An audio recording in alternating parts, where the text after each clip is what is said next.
Knicks family, what's poppin' is your boy. Today, we're going to talk about Bobby Portis, Wayne Ellington. We're going to do some film breakdown. We're going to look at how they fit on the basketball court and how they can work within, I guess, within the New York Knicks system or helping to create the New York Knicks system. All right. I got my man Andy in the chat. We're going to talk it up a little bit. You know what I'm saying? So, ladies and gentlemen, we're going to go ahead and get this thing popping. Let's rock.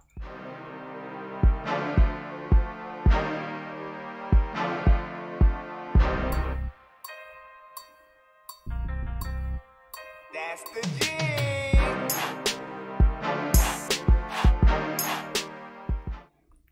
And ladies and gentlemen, if you haven't subscribed to the channel, do me a favor, subscribe to the channel, ring that notification bell. You'll be notified anytime I go live, drop a video, or post to my community section, or anything that I do that's on YouTube. Just subscribe. Hit that like button. You can hit that like button right now. Send it up there. I apologize that I'm late, ladies and gentlemen. I had a late practice with my young ladies, my high school ladies. You know, and we didn't get out of practice. I didn't leave the gym until 10:45. And so I rushed home to try to get here on time. And I was actually here and could have got started, but I didn't have a thumbnail done. And I wanted to make sure that it was up right. So I did a thumbnail real quick. You know what I mean? So, yeah, I mean, you guys are right. I'm never on time. Never on time. You know what I mean? No, I'm never on schedule, but I'm right on time. Again, I said that last time, just like my boy Nas. I'm never on schedule, but I'm always on time. I'm always here when you need it the most. Trust me. It may not be at the exact time, but I'm here.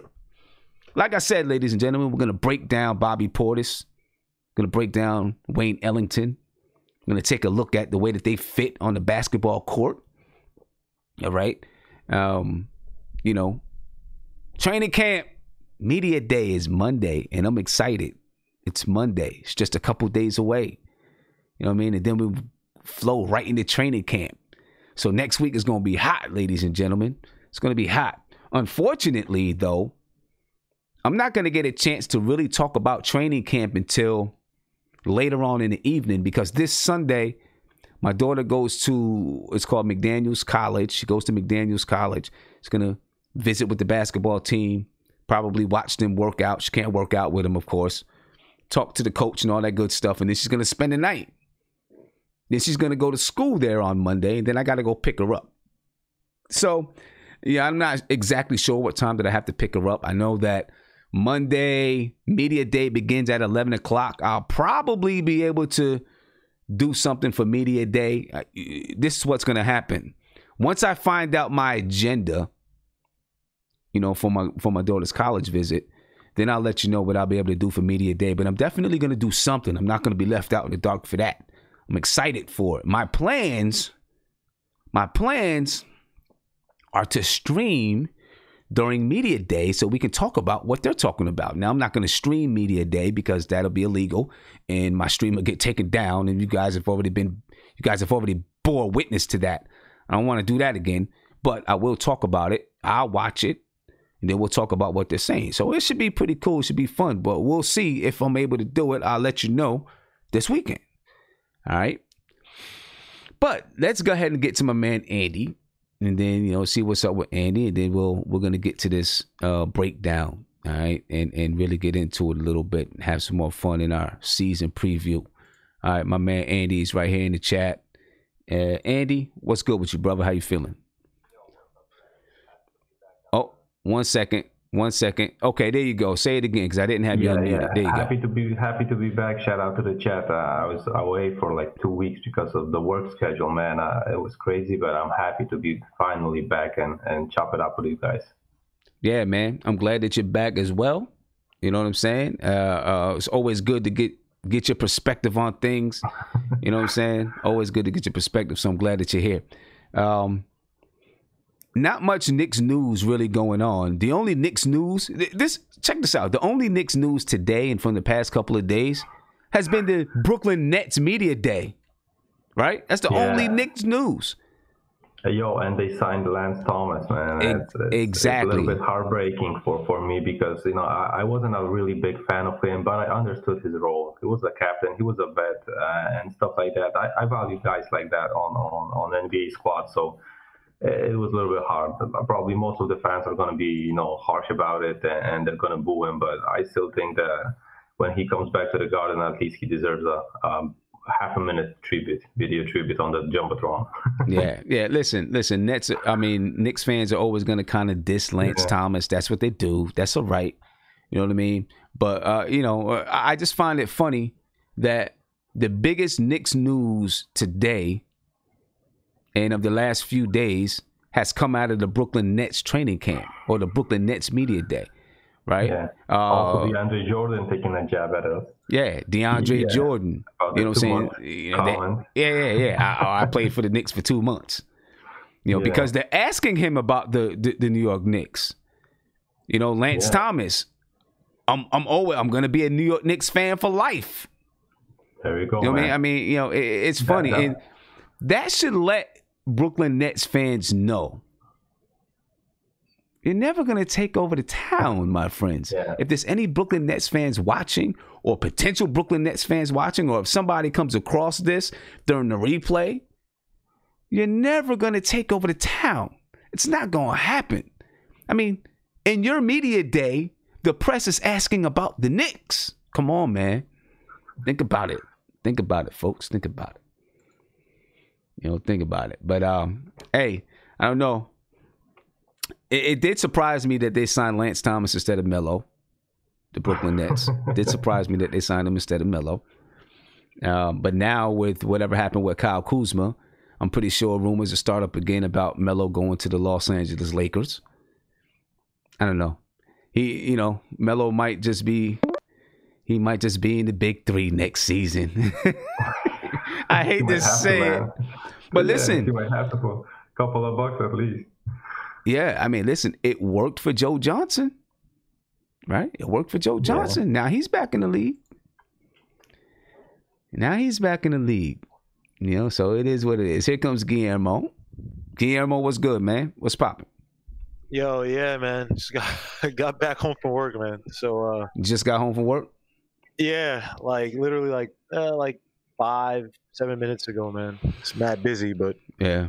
Oh, you know what I haven't asked you lately? How's your Achilles coming? How's that? How's the recovery it was a calf. coming? I mean, it's fine. I do. Oh, it's a calf. That's right. I just stopped doing rehab, but it's like I don't know. It's weird. It's like it's weak. It's like it feels like I'm wearing something on it when I do calf raises or try to jump. So yeah. But I mean, it just has to get stronger right now. I mean, it's healed up.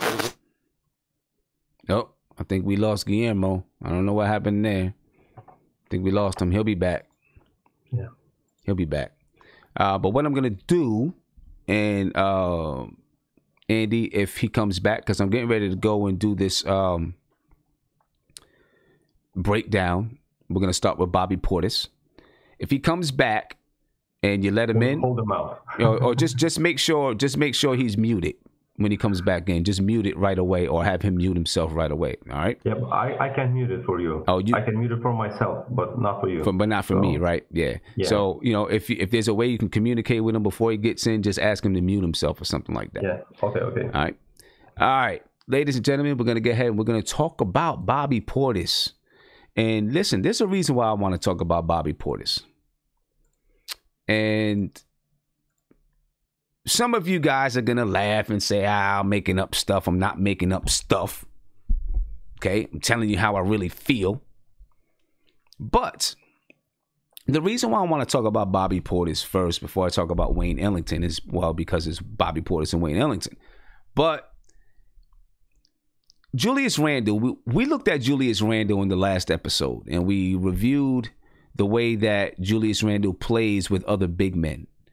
And of course, on his last team, his previous team, he was playing with Anthony Davis, right? And we looked at some of the things that Anthony Davis did and how he helped to create space for Bobby Portis. Okay. I'm sorry, how he helped create space for Julius Randle. This is the reason why I want to really take a good look at Bobby Portis and some of the things that he does on the court.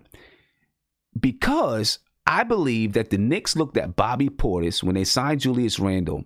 They looked at Bobby Portis as a facsimile of Anthony Davis, okay?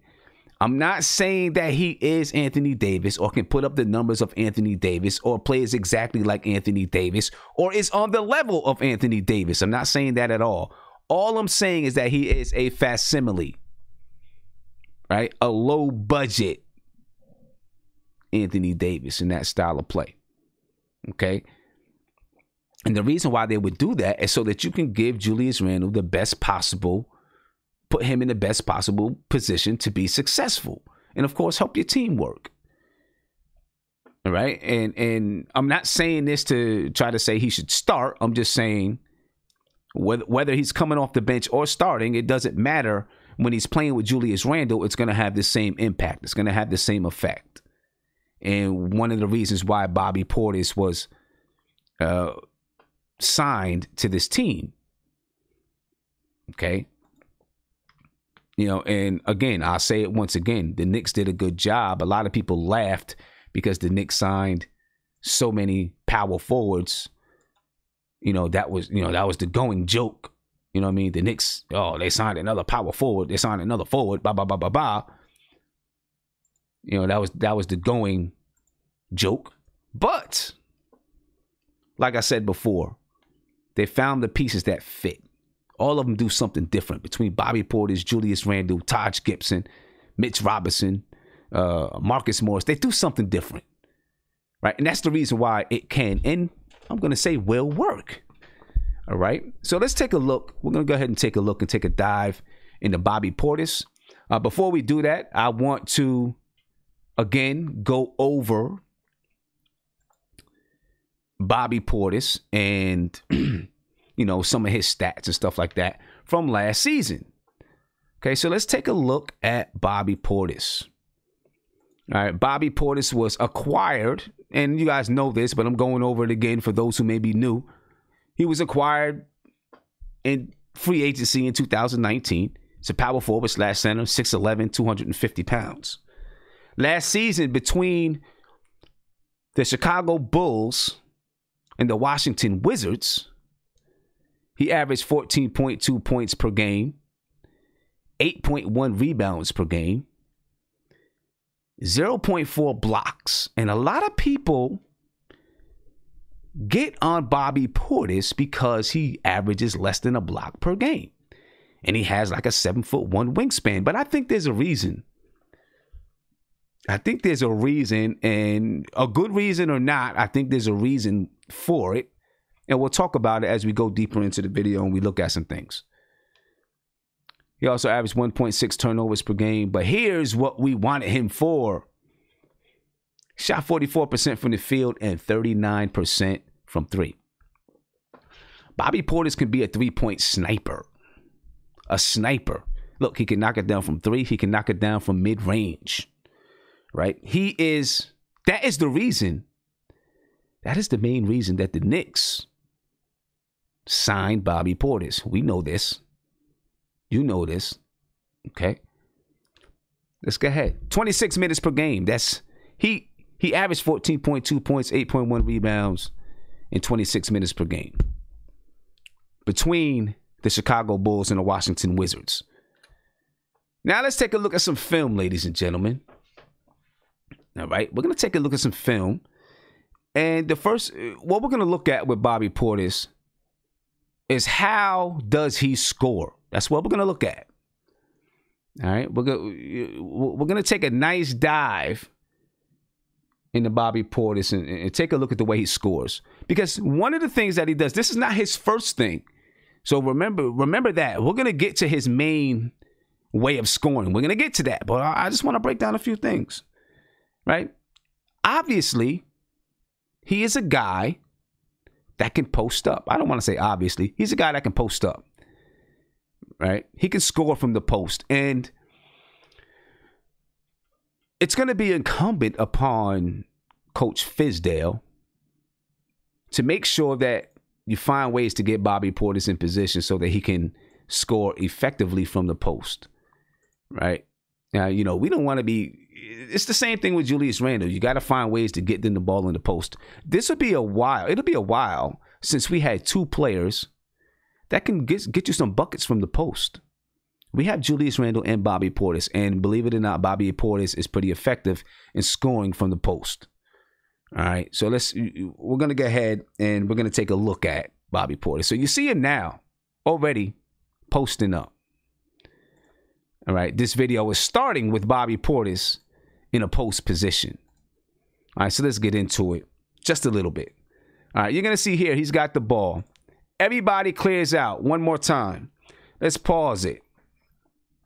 All right, you see he brought it in. And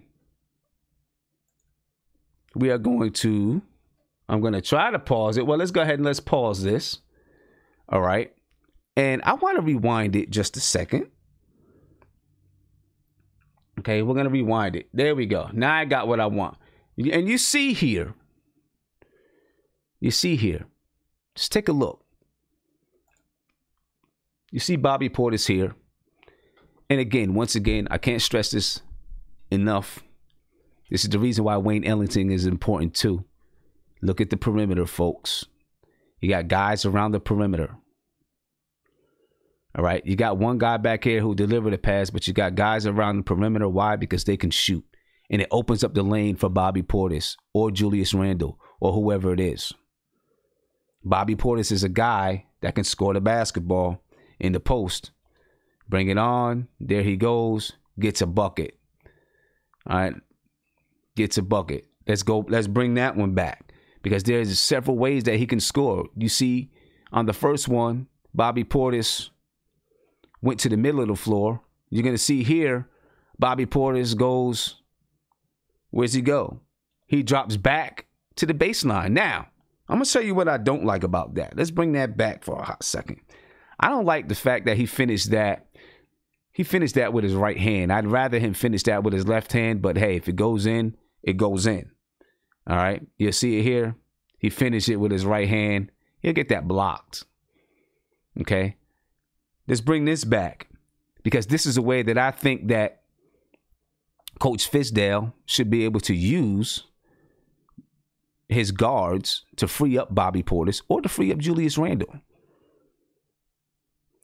And this is a question that I have on whether or not Coach Fizdale is actually able to do these type of things. Let's take a look here. I'm going to write on the screen real quick. All right.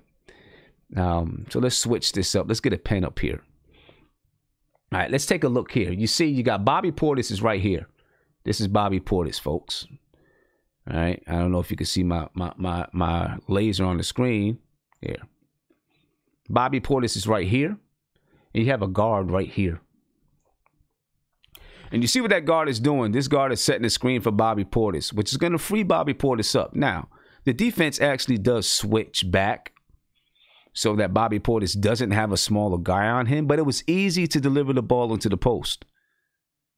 Like, too many times in the NBA, I see big men just fighting for position, and it's tough for them to get that position.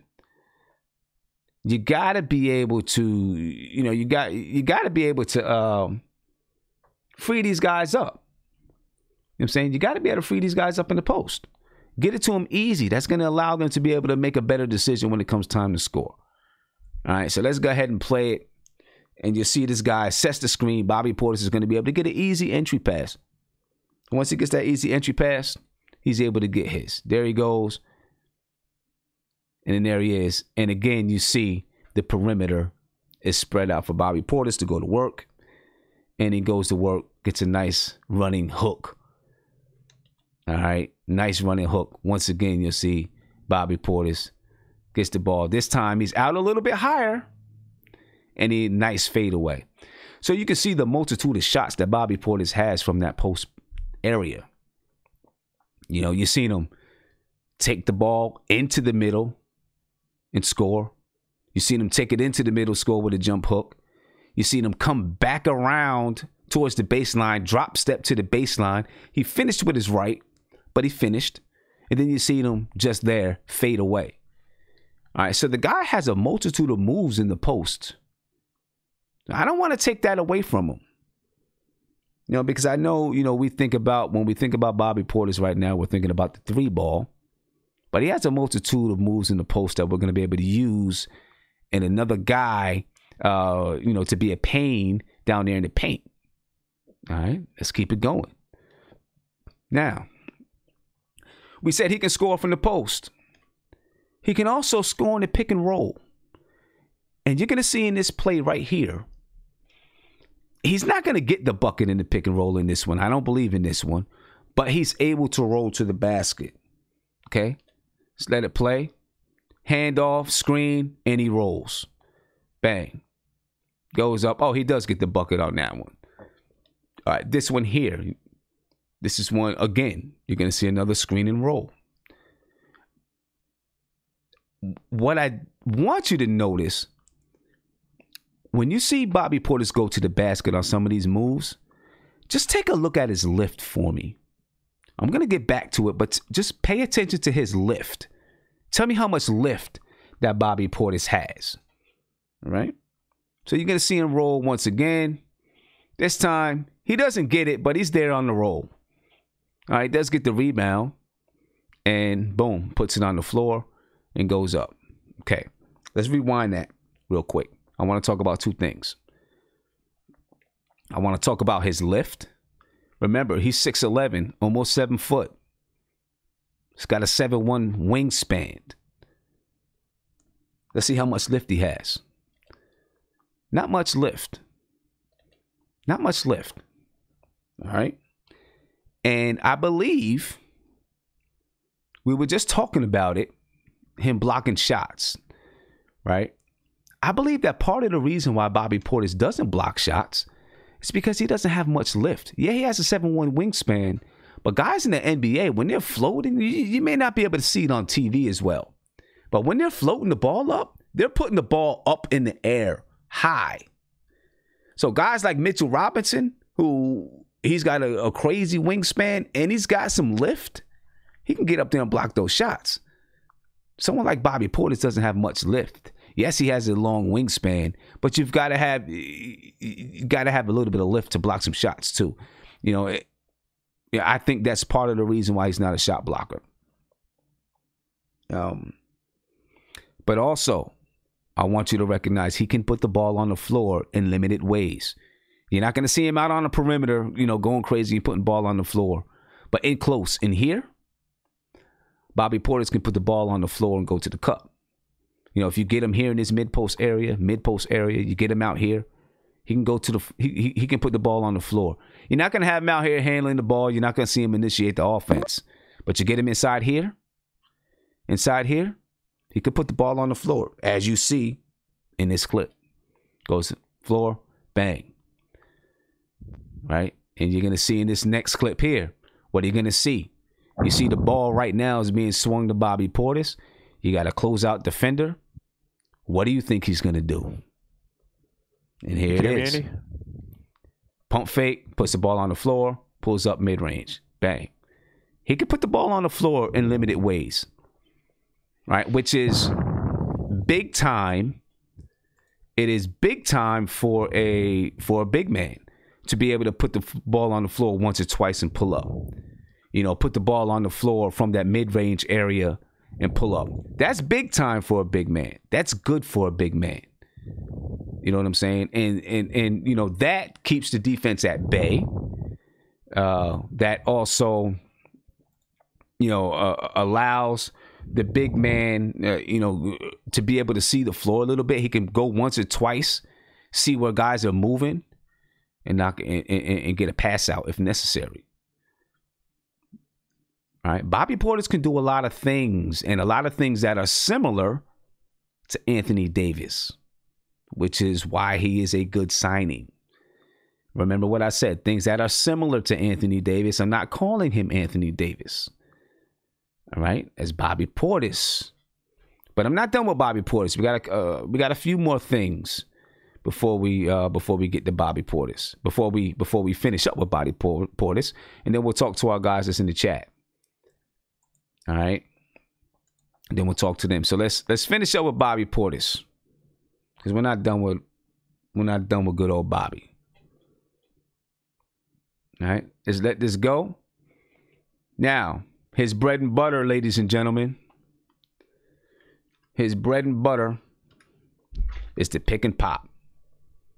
Okay, that's where he makes his living, because he knocks it down from three. The pick and pop and the 3-point shot. That's where Bobby Portis makes his living. That's what he does, and that's what he does very well. All right, and you're going to see on a multitude of plays here his pick and pop ability. All right, you just check him out here. You're going to see it here. He screened, and we'll run that back real quick. All right, you see him set the little screen. Kick out, knock down, bang. And he's a pure shooter. Screen, roll, bang. He's definitely a pure shooter, ladies and gentlemen. All right, now, that's his bread and butter. That's what we brought him here for, to spread the floor for Julius Randle. To spread the floor so Dennis Smith Jr. can get to the cup. Right? To spread the floor so R.J. Barrett can get to the cup. Elfrid Payton can get to the cup. That's his job. That's his main job. So the fact that he is very efficient from that pick and pop is going to mean a lot for this team. And I'm going to tell you what, guys, the more that I'm looking at this team and the way that Scott Perry and Steve Mills and these guys picked out players, I don't know if they use analytics or not, but they picked out players that, in my opinion, are going to fit. There are some, you are jumbled at a few spots, but I feel like they picked out players that are going to fit and work together. Bobby Portis is a piece to that. I also like the fact, and you're going to see him right here, I also like the fact that Bobby Portis, he runs the lanes, folks. He does a good job running lanes, and you see him here. He's shooting down this lane. He runs the middle of the floor, right? And, I'm going to show it to you. You see it here. Run the middle of the floor. He gets the putback. Okay, we're going to keep it going. Again, bang. You see him here. That's Bobby Portis. I know it's blurry, but that's Bobby Portis. Running the middle of the floor. Runs the middle of the floor. Boom. To the cup. And one. All right. Now, you may say, well, come on, that's a simple play. All he did is run the middle of the floor. Simple plays work. We talked about that in the last stream with Elfrid Payton. He makes the simple pass. A simple running in the right spot, running your lanes correctly means a lot. And believe it or not, there are players in the NBA, there are big men in the NBA that do not know how to run their lanes. That do not know how to run down the middle of the floor. Okay? Bobby Portis knows how to run down the middle of the floor. He knows how to run his lanes, and you'll continue to see it as we continue to move throughout these clips. Right? These are things that I really like about Bobby Portis. Let's keep it going. All right. Here he is again. This time he didn't go down the lane. This time he cut. A good cut. You know why? Because Bobby Portis, he runs his lanes like we just discussed, but he also knows how to move to the correct spots on the floor. And that's big. That's huge for a big man. Because sometimes big men get caught looking at the guards and not cutting to the basket, not moving, or just, kind of stationary somewhere under the block. He doesn't do that. He understands how to move without the ball. He understands where to be. He positions himself in correct spots on the floor. You see it here as he cuts to the basket, gets the dunk, not a lot of lift, right? You see here, he moves himself to the correct spot on the floor, right? He was waiting for that screen here. He moves himself to the correct spot and knocks it down. Bang. All right? And you're going to see it once again. Oh, we're going to let this go. Sorry about that. Gets the rebound. Outlets the rebound. Now, look where he is. This is him. Here's the ball. Okay, let's watch what happens. He's going. Now, a lot of big men. Now, obviously, he's a shooter, so he's going to move to the right spot. But there's a lot of big men that may have said, well, let me go try to set this screen again so he can come off the screen, you know, jumbled up the floor, or, you know, created bad spacing, you know, or try to just fly down here, although this guy's dribbling this way. No. What does Bobby Portis do? He moves to the right spot. Right? He's going to fade this way. The ball is coming this way. He fades this way. That's another lesson. That's another lesson that I'm going to give you. And it goes back to relocating. Right? Remember in the last stream, I told you, if you pass the ball, you don't stand in the same spot. You locate. You move. You relocate so your defender can't find you. This is another example of ball and man movement here. The ball is coming at you. You don't stay there. You move. If the ball's coming this way, you go this way. Right? So the ball's coming this way, you go this way. This guy would cut this way. I'm not exactly sure what he's going to do, but that's basketball principles. The ball's coming this way. He fades this way. He cuts that way looking for a bounce pass. Basketball principles. The Knicks have players this year that understand basketball principles, right? And Bobby Portis understands this principle. And, of course, you're going to see he fades to that spot. Bang, knocks it down, right? Those are things, ladies and gentlemen. Those are things that I like about Bobby Portis. Things that I like about Bobby Portis and why I think his signing could very well be key to the Knicks doing well, right? He can knock down that three. He does a lot of good things on the floor offensively. We'll see if what he's able to do defensively. I do believe that he's able to defend one-on-one, you know, be a good one-on-one defender. I believe that he can do that. Can he block shots? No, he's not going to be a shot blocker. Right. Joe Collins, you said, do I feel he's an upgrade to Vaughn? Yes, I do. I do. And I definitely think he's an upgrade. And he can shoot the three. You see that he understands basketball principles on the floor, which is key for, you know, any player that's in the league. You got to understand basketball principles. If you don't understand basketball principles as a basketball player, then, you know, you might as well not play. You know, you won't have a long-standing career if you can't understand basketball principles. So, yes, I do think that he is key. You know, he's going to be key to the Knicks season. I believe that he was picked up to be a facsimile. I'll say it one more time, a facsimile of Anthony Davis. Not Anthony Davis, a facsimile of Anthony Davis. Right? I believe that's why he was picked up, because he will fit next to Julius Randle. And, you know, we'll see what he can do. Andy, you said you don't know if he's an upgrade to Noah Vonleh. I think that he's an upgrade to Noah Vonleh. I do. You know, they're the same type of player. Noah Vonleh, he just started really knocking down that three last year. Consistently for the Knicks, he was knocking it down. I think that Bobby Portis offensively, you know, that three comes a little bit more natural to Bobby Portis than it did to Noah Vonleh. You know what I'm saying? A lot more natural. I think scoring in the post comes a lot more natural to Bobby Portis than it did for Noah Vonleh. Sometimes I thought that, I guess Bobby Portis does the same thing every once in a while, but sometimes Noah Vonleh I felt that he used to get beyond himself and do things that, I don't know, do things that I didn't want him to do. You know what I'm saying? That I didn't want him to do. But I definitely think he's an upgrade to Noah Vonleh. You know what I mean?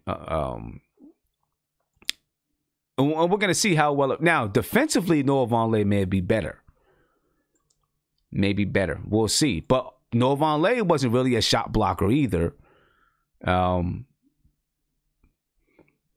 he could defend. We're going to see. We're going to see. I think that he's an upgrade.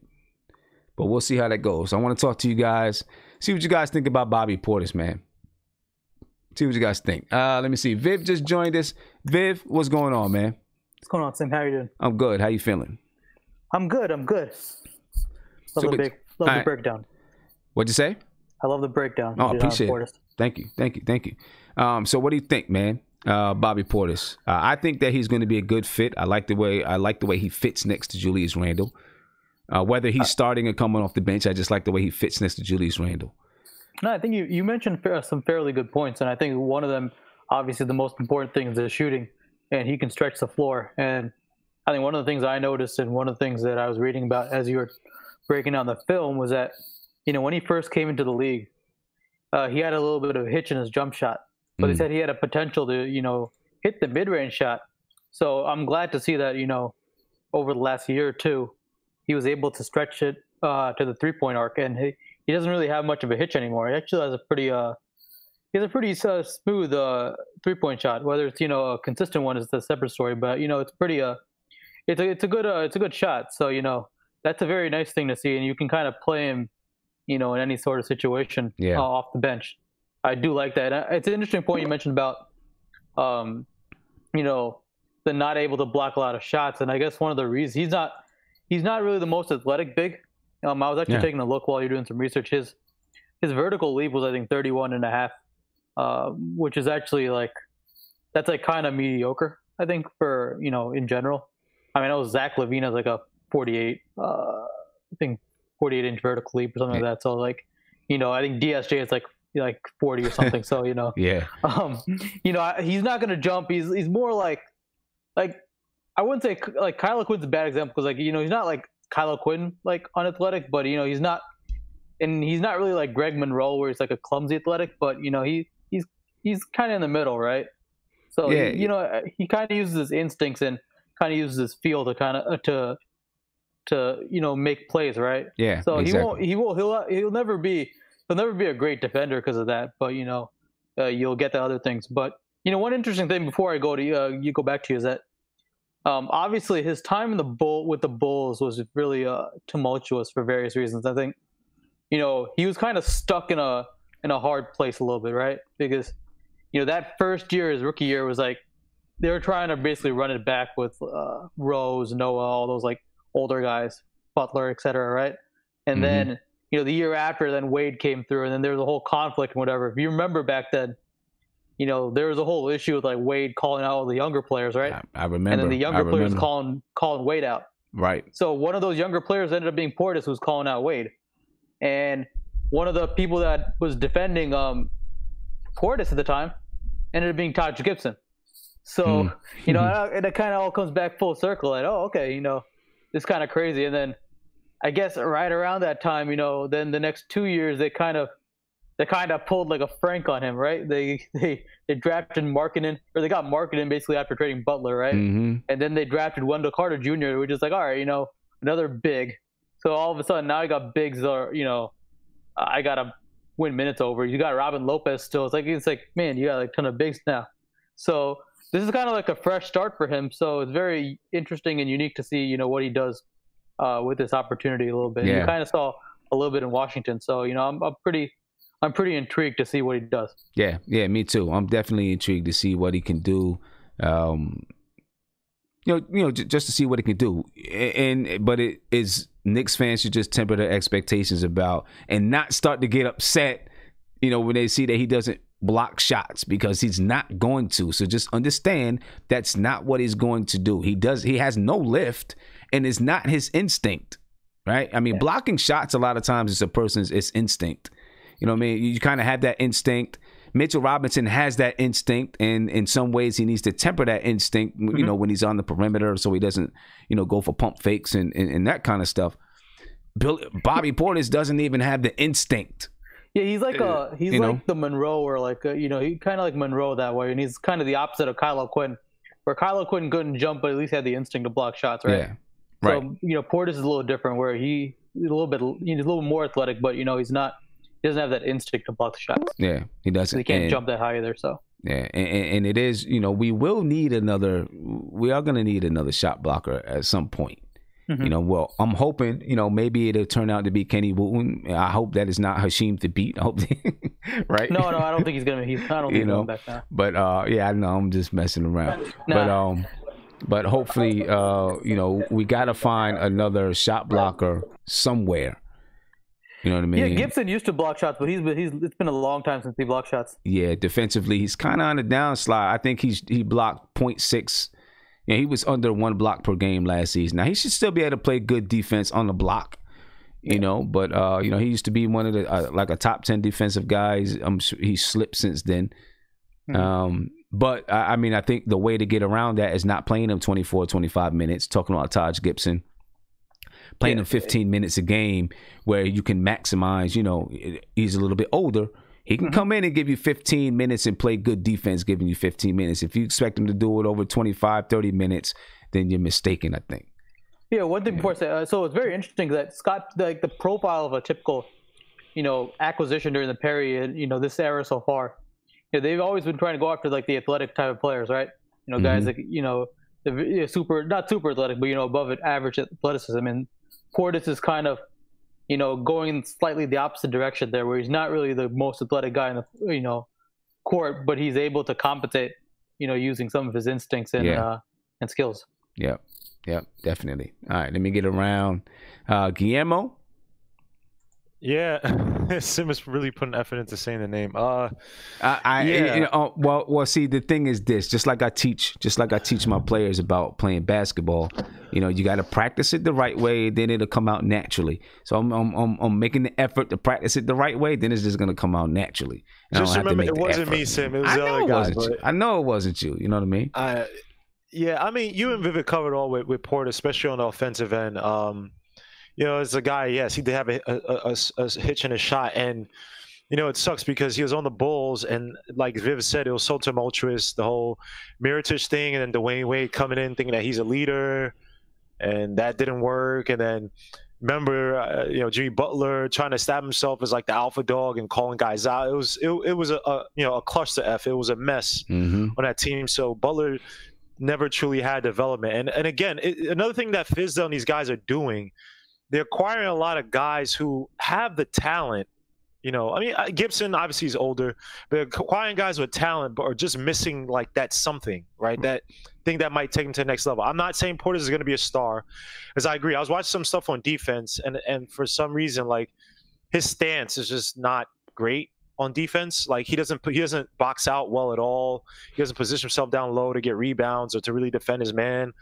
But his front-facing offense is really good. His three-point shooting is great. I mean, look, we're gonna need it's a big plus to have a big guy to kind of space out the floor. I think when you look at Portis, he's not gonna start, but if he's on a squad with or a lineup with DSJ, whenever you can draw your big man out the paint, that's a plus for a guy who needs the ball in his hands and who's not a great shooter. Guys like Elfrid Payton, even though Elfrid Payton can facilitate a little more, DSJ who can't shoot.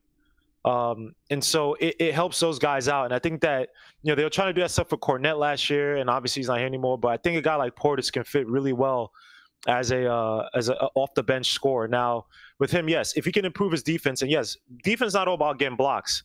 What I learned in high school is that if you can alter someone's shot and make it uncomfortable for them, that's almost sometimes even better than a block, because sometimes a block is like, oh, he got the ball, he got me this time. All right, I give it to him, he got me. That was a good defensive play. Versus sometimes a guy might get it might build up so he's getting frustrated, but as he's getting frustrated, he's taking 5, 6, 7, 8 shots, and he's thinking, I'm gonna get this guy. But if you can make him take bad shots, he's eating up the team's shots possessions, and he's not making them. So the thing with Portis, if you can position, if you guys watch it, I don't know if you're going to cover it, but if you guys can watch some of his films, just defensively, his stance is just is crap. I mean, I don't know, a lot of these guys have bad defensive stances, and if he can, for a guy of such big size and who's an enforcer, you know, you would hope that he can at least position himself where he's altering people's shots. You're tall enough where you don't have to jump into everybody. You can have, if you improve your footing and you improve your anticipation of where guys are going to be, what a guy's going to do, and have your right footing, that's good enough defense. Like most of the time, that's really great defense, especially in this cupcake league. Yeah. So to me, man, I like Portis a lot, man. He has room to grow, but the attitude is right there, man. I like his attitude. Yeah. And now let's get to Andy, because Andy said he thinks that he's not much of an upgrade over Vonleh. Tell us why, Andy. Why is he not? Why don't you think he's much of an upgrade?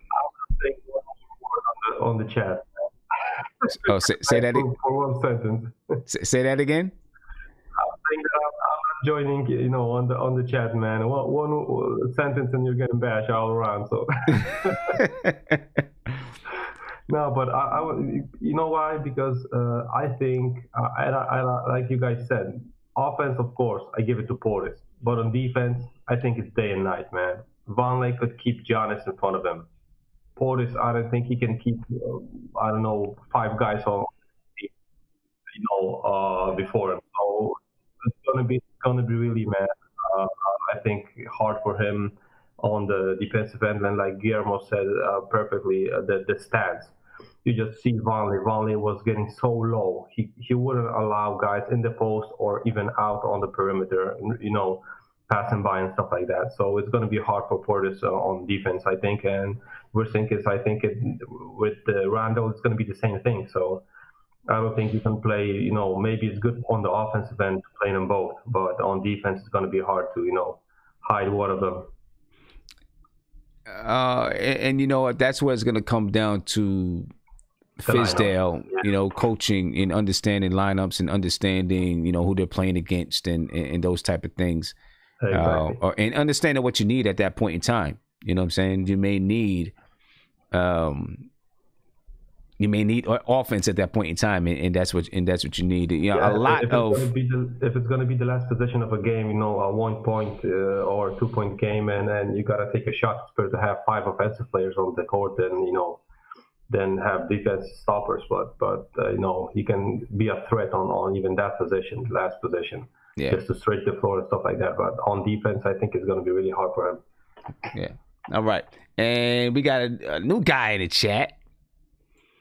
And you know, I hope he's ready. You know, whatever his take is, I hope he's ready, because I'm pretty sure. Listen, the YouTube chat, they ready to fire up anybody. So you know what I'm saying, be on point, man, and have facts to back yourself up, because they're ready to fire you up.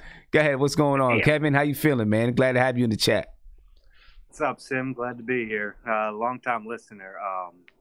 Are we talking about Bobby Portis? Yeah. Just, you know, give us a quick, you know, your quick take on Bobby Portis and what you think, how he's going to fit, and then we're going to move on to Wayne Ellington. Yeah, I was here before, but one time. But as far as Bobby Portis goes, I like him as a player, especially offensively, as we were talking about. But honestly, I gotta say, I don't think he's going to be much in the plans when it comes to crunch time. I don't really feel like he's going to be on the floor much.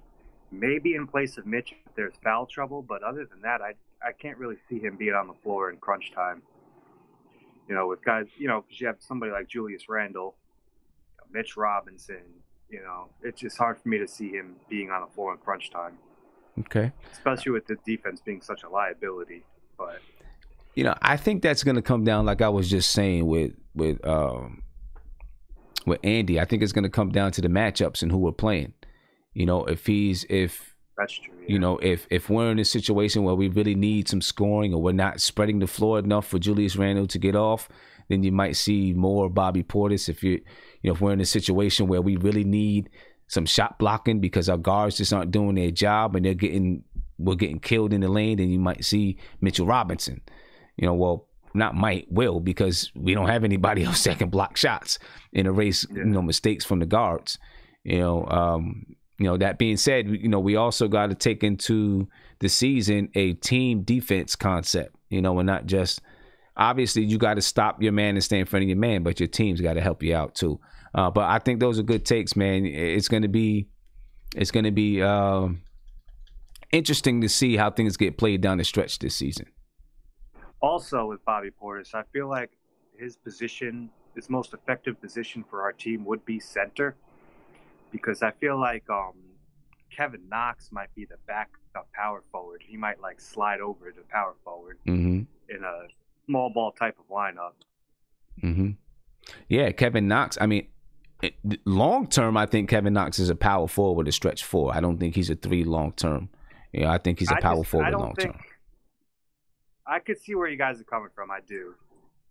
I see where you guys are coming from, but I agree. Long term, I think he's a 3, but I don't know. I just, with the way this team is constructed, I feel like he's going to need to take some minutes of power forward. He might. He's going to have to, you know. He might. And then, you know, the issue there is going to be, well, I think he might be strong. It's going to come down to matchups and who we're playing. You know, if it's a really strong power forward, you might not see him there as much because he may not be able to handle the power. If you're not playing a really strong power forward, you're playing a guy that plays more on the perimeter, then you see him out there. I don't expect him to be a full-time power forward. I expect him to be a 3, but I just look at the backup power forwards. I see Taj Gibson. You know, that's about his biggest competition for the backup spot. And while I do like Taj Gibson, I don't see him as being better than Knox on the floor as a whole at this point. Yeah. I agree with you. Taj Gibson, like Edward Hunter is saying, Taj is going to get, you know, maybe 10 to 15 minutes a game, and he'll be the kind of guy. There'll be some nights where he gets 25 to 30. You know, when, you know, he has it going well, or they just need Taj Gibson to settle the team down or something like that, because he has that, you know, he should have that kind of a presence to be able to just not settle us down as far as take control of the game, but his presence on the floor is what I mean. You know, so there'll be some nights when he does get some minutes, but for the most part, he'll average out at 10 to 15 minutes a game. That's perfect for Taj Gibson. I agree. I really like Taj Gibson as a player. Yeah. But I see the minutes fluctuating a lot from night to night, depending on who's hot and who's doing well. Also, I wanted to throw out to you know, the community. I don't know if you guys saw the open run that Dennis Smith Jr. and Trae Young had with a bunch of other people, but Dennis Smith actually looked really good. I don't know if you touched upon that at all. No, we didn't. But I think that was a couple weeks ago, right? They had an open run. Weeks ago. I haven't been on in a while. I just wanted to show that in case anybody didn't see it. I seen it a little bit. It got a little bit, you know, they got into a little bit of a battle too. We'll see. I also seen the video of Dennis Smith Jr. shooting those foul shots, and he had that hitch in his shot, and you know, we'll see. We'll talk about we'll talk about that in a minute. I want to go ahead and get to Wayne Ellington, but ladies and gentlemen, do understand that Bobby Portis is going to have some nights for us. He's going to have some nights where he goes off 30, 35, 38 points or something like that. You know, he's going to get hot a few times. He's going to have some nights where he goes off. You know, so expect that from him. You know, but I expect that Bobby Portis is going to play a good role for this team. I'm going to get to one quick phone call, and then we're going to talk about Wayne Ellington.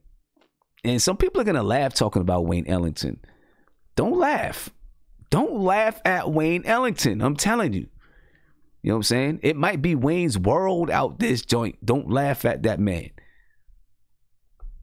But before I go and get to this phone call, do me a favor.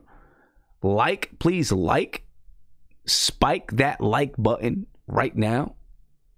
Subscribe to the channel if you're new. Subscribe to the channel. Ring that notification bell. You'll be notified anytime I go live, drop a video, or post in my community section. All right? Training camp is next week, and I'm going to keep you updated. You know, I'm going to have a lot of stuff going on. I'm going to keep you updated. And one more thing for my VIP members. If you're a VIP member, I started a brand new series called The Cheap Seat. The game from your point of view. Again, that's called The Cheap Seat. The game from your point of view. And if you have a topic that you want to discuss, if you're a VIP member and you have a topic you want to discuss, email me. And we'll sit down, we'll do a video, and then we'll post the video, right? We'll sit down, we'll talk about it, we'll break it down, and we'll do the video. You can check out the video I did with Tony Crow talking about comparing the Knicks to several different teams, 3 teams that you could closely resemble this team, or not closely, but that the Knicks could resemble them. It's possible. That was the first Cheap Seat episode, so make sure you check that out. Now, we're going to get to Wayne Ellington. a lot of you guys feel that Wayne Ellington is going to strictly ride the bench. I happen to disagree. I don't know exactly where and what Wayne Ellington is going to do. And my person that's on the line, I'm going to get to you. I wanted to go ahead and jump to Wayne Ellington.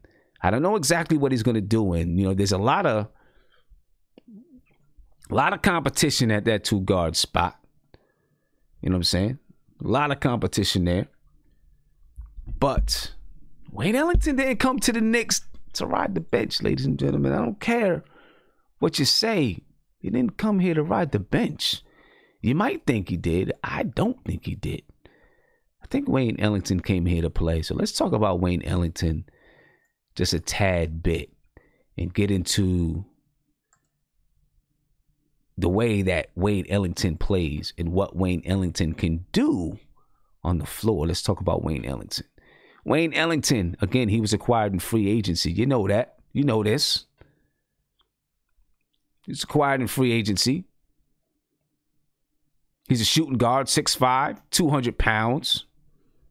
Last season with the Detroit Pistons, he played 10.3 points per game. I mean, he averaged 10.3 points per game. He didn't play 10.3 points per game. He averaged 10.3 points per game. He averaged 2 rebounds per game, 1.4 assists, less than a turnover per game. And why is that? Because he doesn't have the ball in his hands a hell of a lot. You know, he's an off-the-ball type of a player, and you're going to see that in the video breakdown. He shot 40% from the field, 37% from 3. That's the key number, 37% from 3. And he did that last year with the Detroit Pistons on 27.3 minutes per game. I'm sorry, folks. I don't care what you say. The Detroit Pistons were better than the New York Knicks last season. The Detroit Pistons team of last season is probably better than the New York Knicks of this season. He played 27 minutes a game. Maybe he did come to get a payday. I'm not saying he didn't. But he also didn't come to just sit at the end of the bench and rot. Right? He's in the prime of his career. The prime of his career. He's in it. So that's all I'm saying, folks. He's in the prime of his career. He didn't come to sit on the end of the bench. You know, I think Wayne Ellington is going to play. Let's break down and let's take a look at Wayne Ellington. All right, and I'm going to show you some video from the Detroit Pistons last season. How does he score? What does he do? He does some things. The things that he does is what I like from my shooting guards. All right, this is what I like to see from my shooting guards. Now, I also like my shooting guards to be able to put the ball on the floor and penetrate to the basket. All right, that's not what Wayne Ellington does, though. And that's okay. I'm cool with that. But I like these other things that he does. Okay, obviously, he's a knockdown three-point shooter. He shoots 37% from the field. You know, I don't even know if there's much of a reason to go over that he is a three-point shooter. We know that he's a three-point shooter. Okay? But how does he get into his shots? Since he's not the kind of guy that creates his own shot. And see, this is the reason why I like Bradley Beal. And I know I'm cutting myself off. But the reason why I like Bradley Beal is because Bradley Beal can play the way that Wayne Ellington is going to play here. And you're going to see it. But he can also create his own shot when you need him to. Like, he is a prototypical two guard. Wayne Ellington is a prototypical two guard. Except for the fact that, you know, he can't create his own shot. Right? Maybe here and there, but very rarely. Okay? So what's he do? You're going to see here, he's a handoff type of guy. Handoff and catch and shoot. I like that in guards. That's just me. I like that. And he can get hot and go for it and get buckets if you allow him to. But the way that he plays fit with what the Knicks have. When you talk about guards like a Dennis Smith Jr. that can penetrate to the basket. Guards like Elfrid Payton who have good vision, survey the floor, keep their head up looking for who's open. So you can run Wayne Ellington off of screens and get him some open shots. Our big guys, Julius Randle, Mitchell Robinson, Bobby Portis, Taj Gibson, those guys got to be able to know how to screen if you're going to use Wayne Ellington the way that he can be used. All right, so let's take a look at these handoffs and catch and shoot for Wayne Ellington. All right, let's take a look, and you'll see it. You'll see it fast enough. All right, let's go ahead and get this thing playing. All right, let's go. Let's get it rocking. So you're going to see here, real quick, bam. Knocks it down. Let's rewind that. Because who do you think is going to be the person handing that ball off? That's going to be Julius Randle, most likely. Right, handing that ball off, setting a nice little screen, and then he knocks it down. And just watch the way he can catch the ball, get his feet set, and knock it down. I don't know if we have, besides Wayne Ellington, another two guard on the team that can do it just that way. Maybe Damian Dotson. Alonzo Trier needs the ball in his hands, take a couple of dribbles. You know, he needs some warm-up dribbles. He needs some rhythm dribbles to get his shot off a lot of times. You know, who else do we have that can just catch it like this? Right off the handoff and bang, catch a shoot, bang. You know, maybe there's some guys that can. I mean, it's not a hard thing to do, but I don't know if we have guys where it's in their nature to do that. This is what I like about Wayne Ellington. It gives you another layer to play with and some more things that you can do offensively. See, last season, we didn't have guys where you could be real creative offensively because they just didn't have the skill or the know-how. Right? Let's see it again. You're going to see it again. Handoff. This time he takes a dribble, gets in the lane, knocks it down. Right? You see again. Another handoff. Bang. Let's bring it back. How quick he can get the shot up. Right? Doesn't have to take dribbles. I mean, you just seen 3 shots. And obviously it's an edited video. But you seen 3 shots and he took 1 dribble off of these 3 shots. Right? Because he's a catch and shoot guy. Hand the ball off. Get his feet set and get up in the air. All right, let's take it back. Just take a look at it, and I'll take it slow for you. Right, you see him right here. The ball's getting ready to be handed off to him. No rhythm dribble, catches it in his position, feet set in the air, letting it go, and he knocks it down. Bang. Right, that's what I like to see. And now, what else does he do? And this is a quick one because he doesn't do that much. But he moves well off the ball without having the ball in his hands. And you've seen it in just those few clips. You're going to see it again in this clip. All right. Let's bring it back. You're going to see it. Well, we'll go ahead and let that one play through. But you'll see it here. Off the ball, catch it, knock it down. You see it in this next clip here. See him come off the ball. A nice play. And I'll let you see that go in. Bang. Now we'll go ahead and bring it back. I would love for Fizdale to put this play in. All right, let's look and see what happens. All right, let's pay attention to it. All right, you're going to see here. All right, it looks a little jumbled here, right? Sometimes that's a good thing offensively because the floor is actually spread. We're way over here. We're way over here. What we're doing here is we're getting some good screen action. You see Wayne Ellington is right here. And this guy's, cutting through. You're going to see Wayne Ellington, what's going to happen after he's coming through, clogging up, bumping some people around. Boom, Wayne Ellington is coming up, coming off the screen here, ready to catch the ball and shoot. That's good off the ball movement. These are the type of sets and plays that we didn't have last season. I know I keep harping on it, compounding on it, but we just didn't. Right? And I let it play. Boom. It comes up. Catch it. Knock down. Bang. Right? And you're going to see him again. You see him right here. Coming off this screen. Right? Coming off the screen. When you got guys running off screens like this, you make the defense work. see, the things that we did last season, we didn't make the defense work. It was so much dribble up, dribble, go to the basket. 1 or 2 passes, dribble, go to the basket, or dribble, pull up a mid-range shot or something like that. We didn't make the defense work. You got to make the defense work. Make their legs tired. Make their legs heavy. So when you got a guy like Wayne Ellington that can run off these screens in the way that he does, you can set screens, you can run them off screens, you can make the defense have to think and make decisions. Like, we were making decisions for the defense last year because we were so stagnant. If we got guys like Wayne Ellington that can run off screens, and it'd be nice to have 1 or 2 more players that can come off screens this way and catch the ball and shoot, you can keep the defense moving. You can make their legs heavy. You can make them think on defense. You can confuse the defense. We didn't confuse anybody last year. So here, and let me go ahead and fast forward that back to where I wanted it, because I don't know what I did there.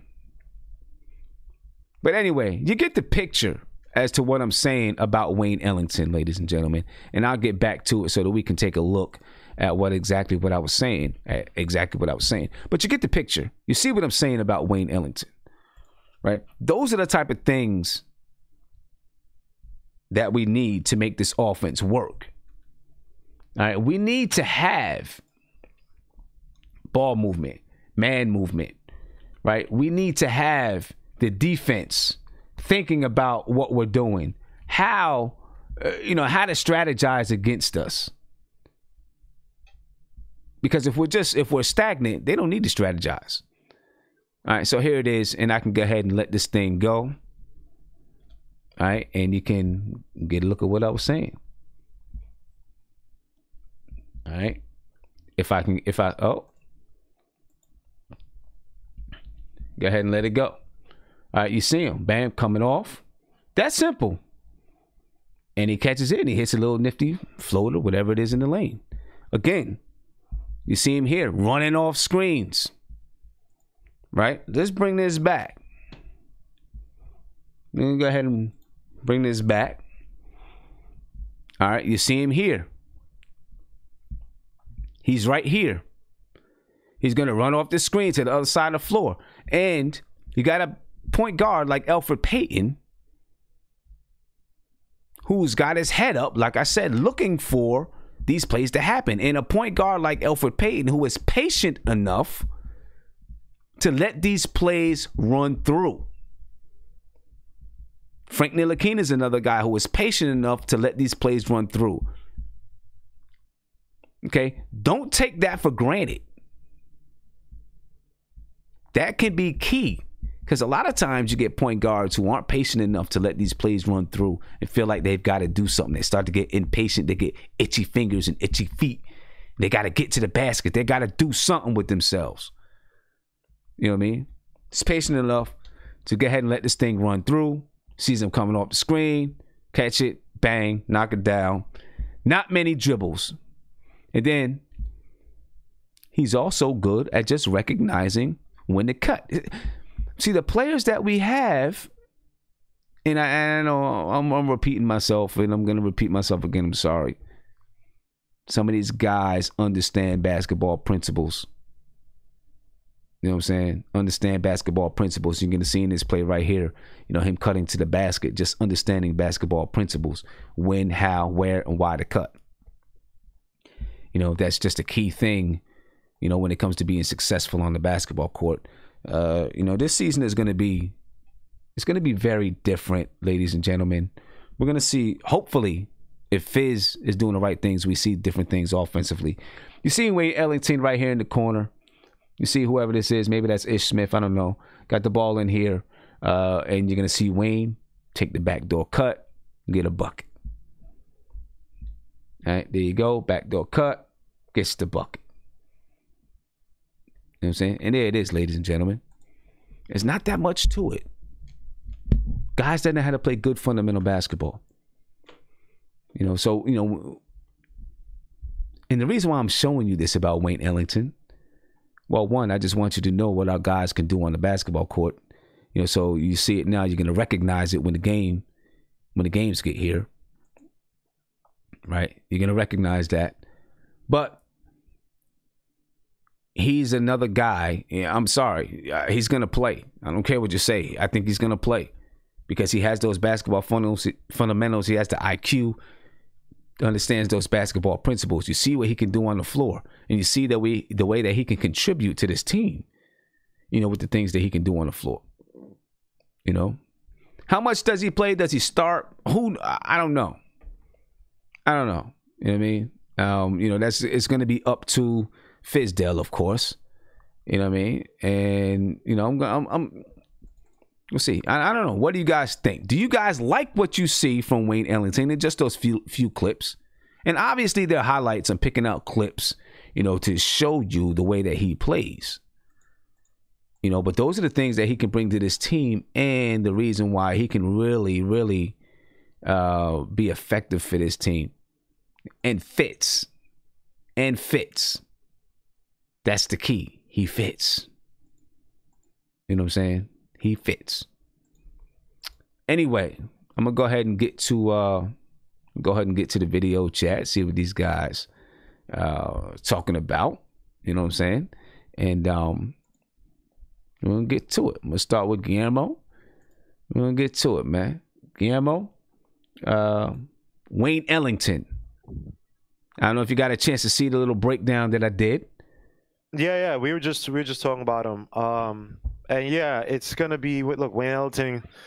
We were just talking about who's gonna be the inactives on the team, and Kevin thinks it's gonna be Wayne, and me and Vivek were like, nah. I mean, look, Wayne Ellington, he does one thing relatively well or good enough so that if your other guys aren't doing it at a decent level, you know, he's going to be able to show them what exactly to do as a two, how to get proper spacing, where to run, how to come around screens, how to anticipate, you know, the ball coming to you, how to read the plays. That's what he's going to do, right? Look, Wayne Ellington's not going to be a championship level player. But again, if Fizdale needs, you know, calmness and continuity on his offense, he's going to look to certain veterans, and one of those veterans is going to be Wayne Ellington. You know, Wayne Ellington is a veteran who knows what he's doing. Does he do it at a high level? No, but he knows what he's doing. And people try to say, oh, but he might, you know, start and blah, blah. Well, if you have a squad full of a lot of young players and they need chemistry and there's a lot of calamity, you need one person to kind of steady the ship, right? I know what Wayne Ellington does at the two. Good. Now I can work on DSJ, become more of a point guard. I can work on Knox being a three, blah, blah, Juice Randle fitting the four, Mitch, you know, staying, you know, being better at the five. So people are going to kill me like they did last time. Yes, I can see Wayne Ellington starting. I'm not saying he's going to be starting for the whole season or for prolonged times, but obviously when Fizdale needs his system to be implemented properly, if Ellington is a big part of that in terms of timing and whatnot, yes, then he might start if the two guards are able to do what, because remember, Fizdale last year was claiming that, you know, some of the guys weren't getting things, like simple things, right? Like simple things he's trying to teach. So if that's the case, and that continues with guys like RJ, who's going to be starting at the two, Dotson, things like that. Well, I think Dotson knows what he's doing, but guys like RJ, then obviously going to rely on Wayne Ellington. But yeah, Wayne Ellington is a proper role player, knows what he's doing, shooting, spacing. You know, that's it. Yeah. He has a relatively stable floor. Do we have another player that can do the things that Wayne Ellington does? That's what I want to know. The guy who's doing that is probably Dotson, right? You know, and Dotson is a younger guy, has decent range, can slash to the basket, I think better than Ellington, plays, I think, probably better defense. I don't know Wayne Ellington's defensive stats, but, you know, Dotson just needed continuity last year. Like we said last year, he was getting taken out of games when he was averaging 15 points for 5 games straight, and then he got taken out. So, and now Dotson's coming off the shoulder injury, you know, but yes, Dotson, I think his ceiling is, you know, high. It's like Wayne Ellington. He's a rich man's Wayne Ellington, if that makes sense. You know, he's a higher off-ball role player, if that makes any sense. You think so? Okay. All right. I mean, it would make sense that Damian Dotson would be. Oh, and someone said Bullock too, but Bullock's also hurt. So Bullock's hurt. It's hard because I like Bullock a lot too, but Bullock is hurt. So I don't know how long he's going to be out, but assuming Bullock is healthy, I did love what he did with the Pistons. You know, with the Lakers, his shooting I think went down, but with the Pistons, you know, he was killing it. So yes, Bullock is if he's healthy. I was just thinking that Bullock he's gonna be out at least for the first month, like me and Vivek and Kev and Andy were talking about. So if Bullock is there, yes, Bullock is another option. But I was kind of counting him out just because he's hurt. Yeah. And I don't know how much Bullock is going to be able to play next season. Now Damian Dotson, you know, when you're looking at that comparison, he averaged 10.7 points, 3.6 assists, 1.8 rebound. 3.6 assists, 3.6 rebounds, and 1.8 assists. He had very similar numbers to Wayne Ellington. He shot 41.5% from the field and 36.8% from three, basically 37% from three. Very similar numbers. You know, he's 6'6", 210 pounds. He's a little bit bigger, more athletic, obviously. Yep. You know, yeah, I would say you're right. He's the only other guy I think that can do what Wayne Ellington does, which is why between those two guys, one of those two guys will get major minutes, I think, because of the style of their play. See, our other shooting guards, they need to put the basketball on the floor. Right, and that's why I was thinking that the whole RJ at the one thing. I know he doesn't have the speed necessarily at the one, but if you want to go with a big lineup, you know, could you consider having a guy like? Because I mean, I guess if you have a guy like RJ, he needs a ball in his hands, but Dotson doesn't, right? You know, could you have RJ playing with a guy like Ellington or a guy like Dotson or even Bullock? I mean, if RJ is running the point, yeah.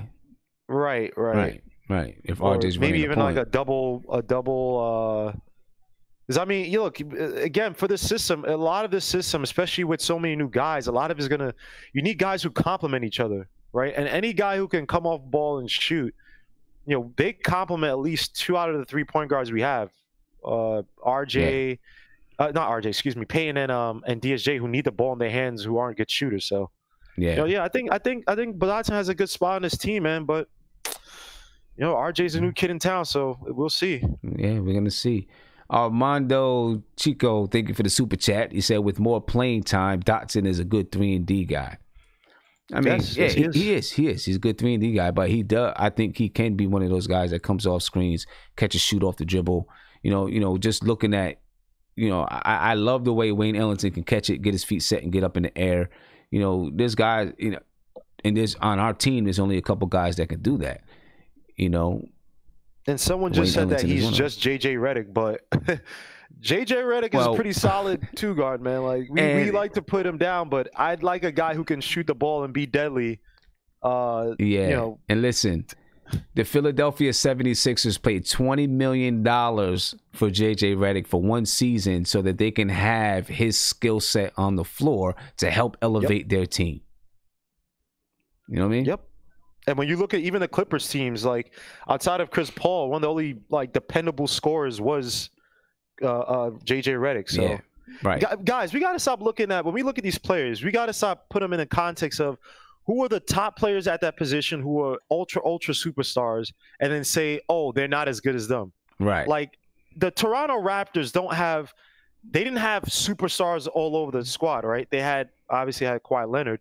But when you get guys who complement each other, that makes, look, you're going to get wins. You're going to know what the system is. And if you want to upgrade the next season with a new free agent or with the draft pick, now you have a better idea of exactly what you want to do. Now you can assess the whole team in its totality when you have these certain players. Or if that guy is so well, some guys, they play at a high level because there's synergy on a team. JJ Redick can't go to a team where everybody's dribbling the ball. Like, he can't go to, say, the Mavericks, right? Because they're not going to pass the ball between Doncic and KP, right? It's going to be a lot of on ball between those guys, right? But JJ Redick is the type of guy, if the ball is moving around the system, he's going to excel. He's going to do better than what his average stats to say. So when we look at that, let's try to look at guys who comment each other. Let's stop assessing these guys as, oh, he's not as good as James Harden. Well, I mean, come on, man. That's and that's James the Harden thing. hasn't won anything, so Right, and that's the thing, having guys that complement each other. And I just seen someone say, JJ Redick is way better than Wayne Ellington. And maybe you're right. It's not about if he's way better than Wayne Ellington or not. It's more about the skill set. That type of a skill set. And you don't have to be JJ Redick or as good as JJ Redick if you're good enough to produce, but you have that skill set so that you can run some sets and you can add some variation to your offense, then that's what you need to do. That's the one. We need to have that variation to our offense. All right, let's get to Kevin, because I see Kevin, going in on some guys about Wayne Ellington. You know what I mean? So Kevin, go ahead, man. I see you going in, man. I see you going in. What's up, Sid? No, I was just saying I feel like the two inactives are really important, because we were talking, there's going to be bench guys and then there's going to be the starters. But who are going to be the inactives on a night-to-night basis? Because usually it's the same players. So that's what I was just saying. Like, who are going to be those two players? And the reason I bring up Ellington is because of all the two guards we have. And, Reggie Bullock is supposed to come back after a month. So, I mean, we're going to have Bullock, Trier, Dotson, RJ. It's hard for me to see a spot for Ellington. So that's just my opinion. People can get injured. Right. So do you think? So you think that? I mean, obviously, it's going to come down to his play on the floor, right, and other people's play on the floor. It's going to come down to that. Everybody. That's the other thing right. I was saying. If players aren't getting it done on the floor, they're going to get benched for for somebody else. But, right. It's going to come down to basketball stuff. Who are going to be stuff. the guys that are inactive every night? Right. I feel like Ignis is going to be one, which is unfortunate, but I think that's a given at this point. And then who's the second one? I don't know. Well, from the beginning of the season, would be Ellington, but Well, from the beginning of the season, it's going to be Bullock, right? Yeah. So I'm just talking more about going forward. So going forward, when Bullock gets back, I think. But then when Bullock gets back, you're still probably going to be looking Bullock's at. not going to be out that long. He's not going to be out as long as we thought he would be.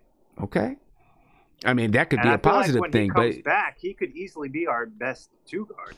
Yeah, and that could be a real positive for the Knicks. Of course, he's got to get in shape too. He's got to come back and get in shape and figure out what's going on. So it could be, if it is a month before he's able to come back, maybe you still don't see him for another month or so, just so that he can get ready. I think Ellington should be, inactive every night. You know what I mean? I'm just saying, who is that guy? It's hard for me to come up with somebody else. Now, who would you think would be the second inactive if Bullock was healthy? If Bullock was healthy, who would be the next inactive guy? That's a good question. That's a good question. I mean, Iggy, definitely one guy that's going to be inactive. Or maybe he's not just inactive, but he goes down to the G League to play. Maybe, right? Mm-hmm. We're gonna have to see. We're gonna have to see what he can do. If he can ball, then he can ball and he plays. Yeah. Who else would be inactive? I'm not the only other person. The only other the person that I can see would be Frank. Looking at the situation right now with our point guards, if Frank does, I mean, I'm a big Frank fan, and I want him to come in and play well, and I want him to come in and secure his spot. But right now, his spot is questioned. I would say it would be between Frank, Dotson, Iggy, and maybe Ellington. But I think Ellington, I don't know. I find it hard, for a guy that's in his prime. And when I say in his prime, I'm not saying in his prime like he's a superstar, but, who has been productive on better teams to go to a worse team and then be inactive. I find that hard. I don't think he would do that because I think that Wayne Ellington maybe he wouldn't have gotten $10 million a year or something. Yeah, that's the other thing. He got a good chunk of money. Yeah, he got $10 million. Maybe he wouldn't have got that some other place, but he could have got something, competitive and be playing for a better team, I think. So, I feel like he probably had a discussion, like he probably knows, he's going to get some playing time. It's just hard for me to see him going, playing on a team. The Pistons were like, what were they, 41-41 or something like that? What were the Pistons last season? Yeah. Like 41-41 or something like that. I don't know. A team that was, I'll just say decent. And he's getting 27 minutes. The only reason I bring up Ellington is because of our two guard depth. If our team was constructed differently, I wouldn't even bring him up as a possible inactive. But we just have so many players who can play the two spot. I get it. I get it. I mean, I'm just saying, the Pistons made the playoffs last year, and he was a key part of that playoff, of them making the playoffs at 41-41. I respect the heck out of him as a player. I've wanted him on our team for a long time, coming out of North Carolina. But yeah, I'm just saying, it's hard for me to see him being on a playoff team, regardless of how much you respect them making the playoffs. They made the playoffs at 41-41. Right? Being on a playoff team and then going to a team that even Knicks fans are projecting to only be about 38 wins. Right? The most optimistic Knicks fans is like, maybe 40-41 wins or something like that. To go into a team that is not going to be as good as the Detroit Pistons, the team that you left, and saying, I'm just going to go ahead and be inactive. I don't see him being happy with that. Yeah, I don't either. I agree with that. So we'll see. But it's not going to be easy because there's a lot of guys on the team. And, a lot of competition, especially at that two guard spot. Yeah. Let me see this. Let's see what these guys. Viv, what do you think, man? I'm coming to you, bro. So Wayne Ellington, I know it's been mentioned that he's really like a one outcome player. It's just make threes and that's it, right? Basically. And he makes threes. There's no denying that, if he shoots threes, he's very likely to make them, and he'll make them at a very good rate. And he's probably the best 3-point shooter on this team, bar none.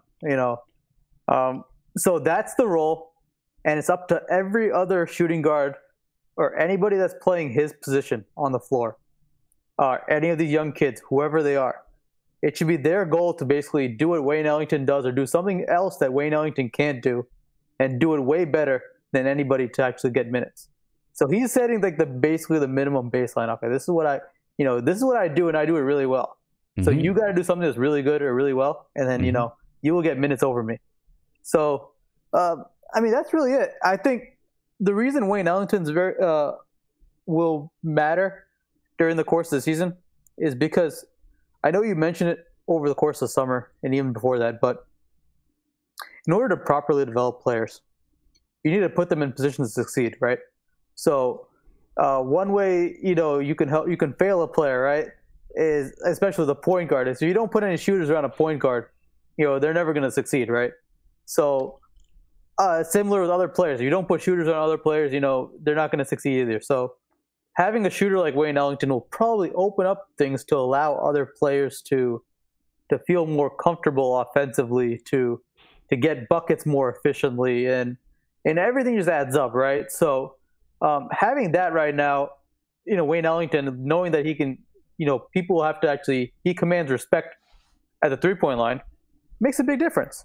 And, that will be a very important role, and that will help aid the development of all our guards and, any of our players. So they're a huge asset, hopefully for our development phase. And yeah, one outcome, and hopefully it's a motivational factor for other players to, hopefully become really good. Hopefully, at least a couple of things. Yeah. Damian Dotson had similar numbers. He shot similar numbers to. Yeah, but I guess the main difference is this, right? Like when you watched Wayne Ellington, you knew he could just jack up, he can have a 29-point outburst shooting 7 threes. Right. There's something different than Wayne Ellington and Dotson. Dotson had nice numbers, but there's just something different about Ellington where, he was just a walking 3-point bucket. Right. Like, No, I feel you. I feel you. yeah, like Dotson has it. It's just the real question. But the real question with Dotson is this, right? You know, he just came off shoulder surgery, and shoulder Yes. surgery tends to dampen efficiency for a lot of guards, if not really, you know, if they don't recover or if it doesn't heal properly, right? So the real wild card to see, okay, how does he recover? How does he recover from the surgery, and can he shoot just as well as he did, you know, last year and the year before? Yes, that's going to be a key question. You know, how he comes off that shoulder surgery. But if anything, because they seem to be the same, have the same prototypical skills. Mm-hmm.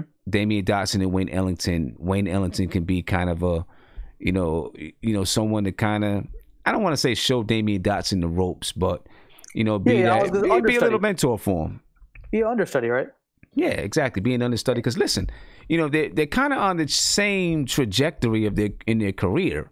Mm-hmm. You know, with with what Wayne Ellington was in his career and Damian Dotson, you know, kind of on the same trajectory, going to be the same type of player, and maybe Damian Dotson ends up being. I mean, let's remember he did that 10 points and whatever he had on a bad team. You know, but maybe Damian Dotson, you know, in his career ends up being a guy that scores 12 to 13 points a game instead of 10, or I don't know. But basically the same trajectory. What I'd like Dotson to learn from Wayne Ellington while Wayne Ellington's still on the team is to learn about, you know, the idea of angles and how to get open buckets like he does. Because Wayne Ellington's really a dangerous threat off the ball. So hopefully Dotson can learn a couple of tricks from him, you know, how he gets open, you know, how he creates position for himself. So he can get a lot more open buckets that way. Yep. All right, that sounds good, man. Let me get to a phone call real quick before I come back and get to you, Andy. All right, and let me get to a phone call right now. Caller, you're on live with Nothing But Knicks. What's popping? What's going on, Sim? It's JJ from Brooklyn. How's everything, I'm good, man. How you feeling? I'm chilling. Pretty good. Before I actually get to my comments, I just want to say last time that I called, people were saying, in the comments, they're saying hang up. They thought I was the caller who just called. It's funny because when I listened back, I did sound like him actually, but if you listen close, you can tell it wasn't me again. Yeah. Yes, but you know how some of those guys get. It's funny because when I listened back, we did really sound similar. I was laughing. But if you really listen close, you can see that. You guys sound very similar. You do. You guys sound very similar. Yeah. Can I just talk about Bobby Portis real quick? Yeah, go ahead. Yeah. I love the the video that you were, the highlights you were showing of him. You know, obviously he can shoot the three. You know, he could score down low, but one thing, his defense he's dreadful defensively, man. He's really bad. You know, I mean, his switching is really bad. His man-to-man defense is okay.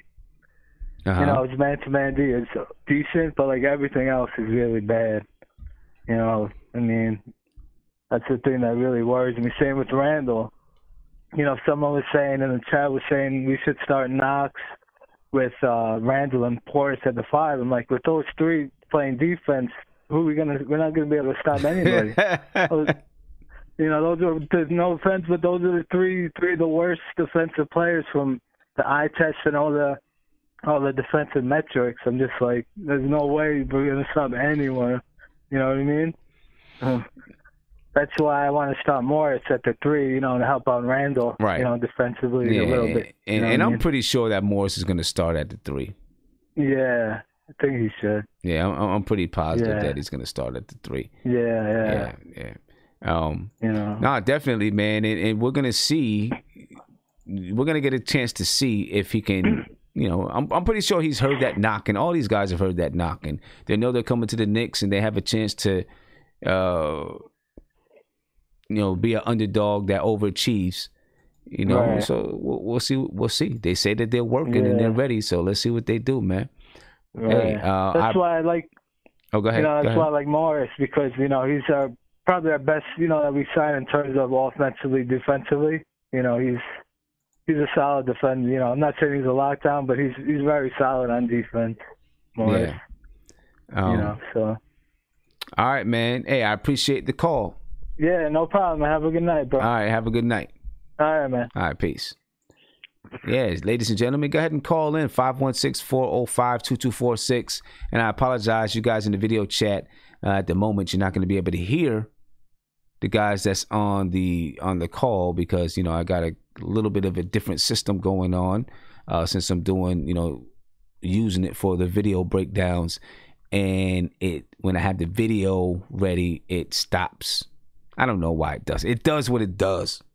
It doesn't make any sense, but it does what it does.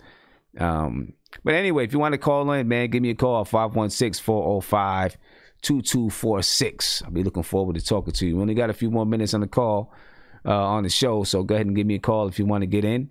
While we're waiting for another call, I'm going to go ahead and get to Guillermo. All right. Guillermo, go ahead, man. Oh, wait a minute. I already came to Guillermo. I'm coming to Andy. That's who I meant to come to. Andy, coming to you about Wayne Ellington, man. Yes, Tim. Well, for me, it's maybe a simple question. Does Fizz have minutes for Ellington as in his system? Because we know what Ellington is, and I think everybody in the league knows. You don't have to be a scout to know what Ellington does. Just question is if Fizz's basketball philosophy needs a one-trick pony like Ellington. Yeah, I mean, with what he does, I think everybody probably needs a one-trick.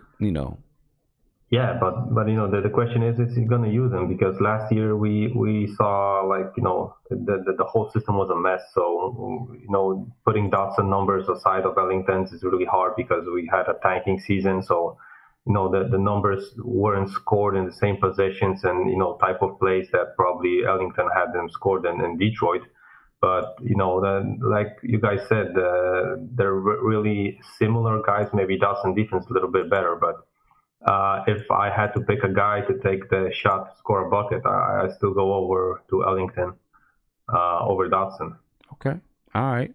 Yeah. And, I agree with you there because Ellington is a little bit more, he's been there, right? He's been there.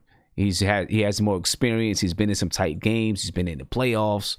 Yeah, I definitely get you. Yeah, and there, if you just watch those guys running around, the screens, like those Reggie Miller plays, I call them. Exactly. After those two screens on one side, the one screen on the other side, you just see the difference on the crispiness of those guys crashing those, running around those screens. So it's a vet type thing to do, like Ellington is, and I think he's less athletic even than Dotson, but. His running around the screens look a little bit better than Dotson. So. Yeah, and hopefully he can teach Dotson some of that attention to detail. And not only Dotson, I hope. Yeah, exactly. Let me get to another phone call. All right. Caller, you're on live with Nothing But Knicks. What's poppin'? Yo, Black this time. Shout out to the chat. What's good, Sim? I'm chilling, man. How you feeling? I'm good. Just woke up a little while ago. I can hear it. I can tell. I'm about to go back to sleep though, but I figured I'd call in real quick. And I caught the Ellington breakdown. It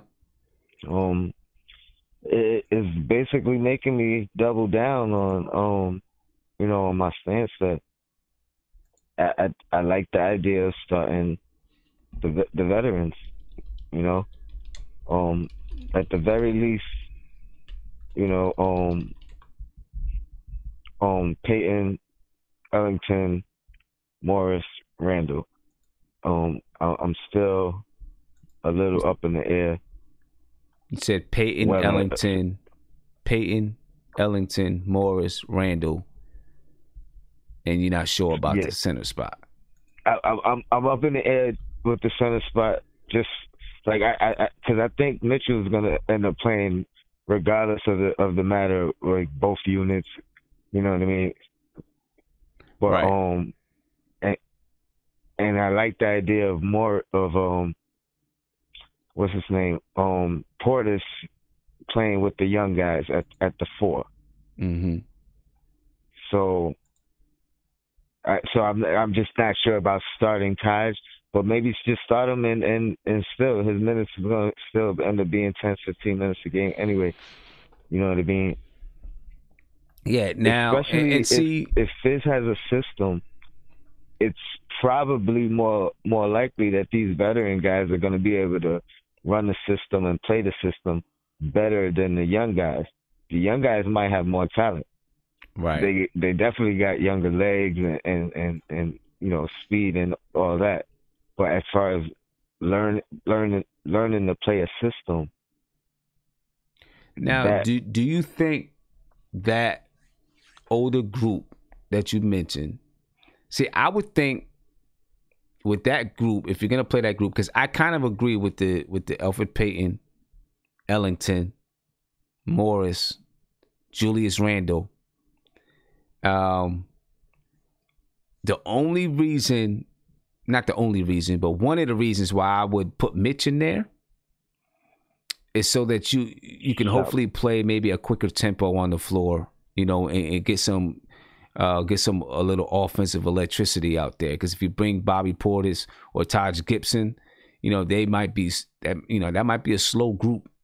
You know, that might be a really walk the ball up the floor, straight half court game. And, you know, maybe we want to try to inject a little bit of getting the ball up and down the floor. You know what I mean? So if you have if you're able to have Elfrid Payton, Mitchell Robinson, Julius Randle, three guys that can get up and down the floor. I'm not saying Marcus Morris or Wayne Ellington can't, but you know, they're not going to be able to do it the way Julius Randle, Ellington, and Mitch Robinson can. You know, then you can at least get up and down the floor a little bit. You know, and then it kind of saves a vet to play with the young guys. I think it, you know, might be good to have at least a vet like a Taj Gibson out there playing with, you know, so then your young guys is maybe Dennis Smith Jr.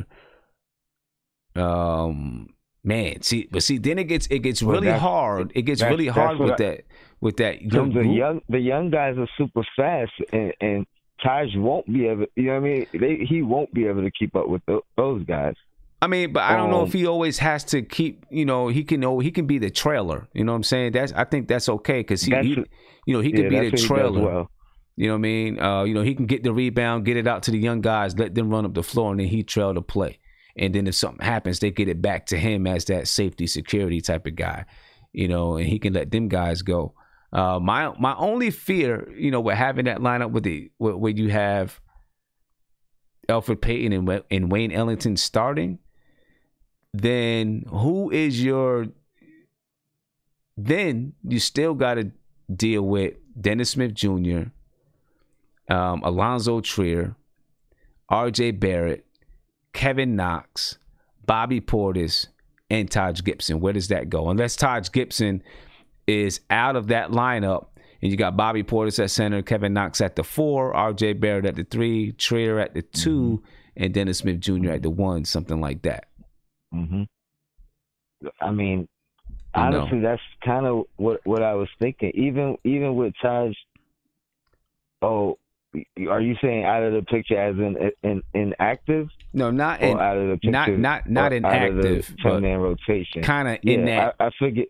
Yeah, not in that 10-man rotation. Then you're taking Taj out of that 10-man rotation at that point. I mean, yeah.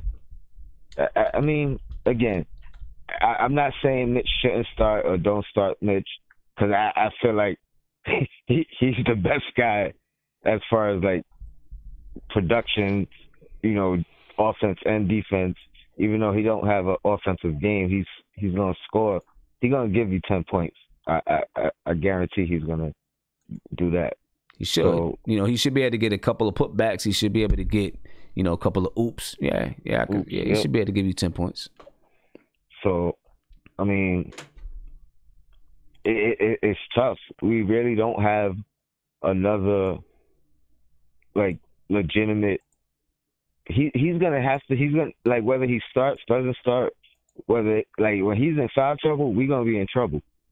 Yeah. Those particular games where, you know, he's getting 17 minutes because he had, you know, 6 fouls, you know what I mean, or whatever the case. Those are going to be bad games for us. And that's another reason why I'm on the side of maybe letting him come off the bench to Right. start the season, and you know, monitor those fouls and everything Right. else. And listen, Like he come in 3 minutes, 2 minutes into the game, Yeah. 2 minutes after the game started. You know what I mean? yeah, but- listen, looking at, everything that we broke down as far as Bobby Portis and Wayne Ellington, Julius Randle, Elfrid Payton, I would not be surprised if Bobby Portis starts at that center spot. I'm not saying that he's going to. I'm just saying I wouldn't be surprised if Wayne Ellington and Bobby Portis or one of the two is starting, because you got to have somebody that spreads that floor. At both of those positions that they'll be playing, you need someone who can spread the floor a little bit. I'm just saying don't be surprised if it happens. I agree. Yeah, don't be But that's surprised. also a reason why I kind of want Portis to back up Randall, because they both could Yeah, could hit that three. yeah. But It's yeah, going to be that's interesting, all man. I really want to It's going to say. be interesting. Well, this is what I'm gonna do, Tony. I don't know if you're gonna be able to stay up. I know you're tired. I'm gonna try out a new system tonight called Sportscaster. So when I get off of this, which I'm about to sign off of here, I'm gonna go over to Sportscaster, and what I'm gonna talk about there is we're just gonna continue this conversation about who should be the starting lineup.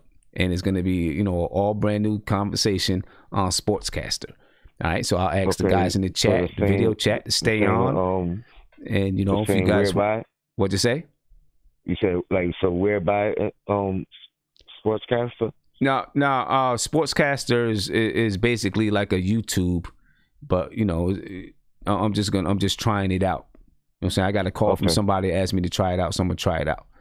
All right. Oh, okay. Yeah. So, all right, man. I appreciate the call, and you do the same thing. You'll call in the same way. You call in or jump into Whereby the same way. Everything's the same. It's just going to be broadcast on Sportscaster. That's all. Okay, I see you. All right. Yep. All right, man. I appreciate you. Peace. Shout out to the chat, man. No doubt. All right, ladies and gentlemen, like I just said, you heard me just say it to Tony. I'm going to continue this conversation. We're going to talk about lineups. And right now, I'm just kind of testing out this system. So what I'm going to do is I'm going to put this in the chat for you. All right. It's called Sportscaster. It's sportscaster.com/nothing-but-Knicks. You know what I mean? And I'm going to ask you to follow me there. Go there, check it out, follow me. And here's the reason why I want you to follow me there. Because when the season comes, and there will be some games where I broadcast live during the game. And when I broadcast live during the game, I'm going to use Sportscaster. Here's why. Because Sportscaster will allow me to have a score up on the board. Will allow me to access stats and game notes that YouTube doesn't have, because Sportscaster is designed for people like me that want to talk sports. You know what I mean? And it has some other benefits. They're affiliated with the WNBA. David Stern actually is an investor in Sportscaster. John Wallace, while he's not an investor, he's very close with the Sportscaster family. Right? So, Sportscaster is doing something new, innovative, and different. So, I'm going to be checking it out a little bit. Don't worry, I'm not leaving YouTube. Everything that I do on YouTube, I'm going to continue to do on YouTube and more. It's just what's going to happen is when I'm broadcasting on YouTube, I'll be broadcasting on Sportscaster as well at the same time. Not tonight, but I'm just testing it out. So when I leave here, I'm going to head over to Sportscaster, continue the conversation, and I'm going to check it out. See what it's about, see how it can help. You know what I'm saying? See if it does anything different. All right. So, I hope you guys can, a nice duo platform. So I'm going to check it out. Again, I'm putting the link in there. You guys can go head on over there and follow me at Sportscaster. And I'm going to head over to Sportscaster now so we can finish this conversation. It's going to take me a minute, and I'm only going to be on for about 20, 25 minutes. It's going to take a minute, but go ahead, follow me at Sportscaster. And then check me out. We can talk. We can continue to talk next. We can continue to talk lineups. All right. So I'm gonna ask you guys to stay in the video chat while I go over to Sportscaster, and we'll get that started from there. So, ladies and gentlemen, I'm going to ask you, not only am I going to ask you to follow me at Sportscaster, but I'm going to ask you to subscribe to this YouTube channel, ring that notification bell so you'll be notified whenever I go live, drop a video, or post in my community section. Because look, Media Day is right around the corner. It is Monday. You know, Media Day is Monday. So we got a lot to talk about. We will have a lot to talk about once Media Day hits. And I want to make sure that you stay updated with everything. So make sure you subscribe to the channel right now. Subscribe to the channel and ring that notification bell. Okay? It's a great chat tonight. A great talk tonight. I really like this conversation tonight. Bobby Portis, Wayne Ellington. I expect something from those guys. But I'm out, ladies and gentlemen. I will catch you guys. Well, I'm going to catch you guys over at Sportscaster right now. You know what I'm saying? Peace.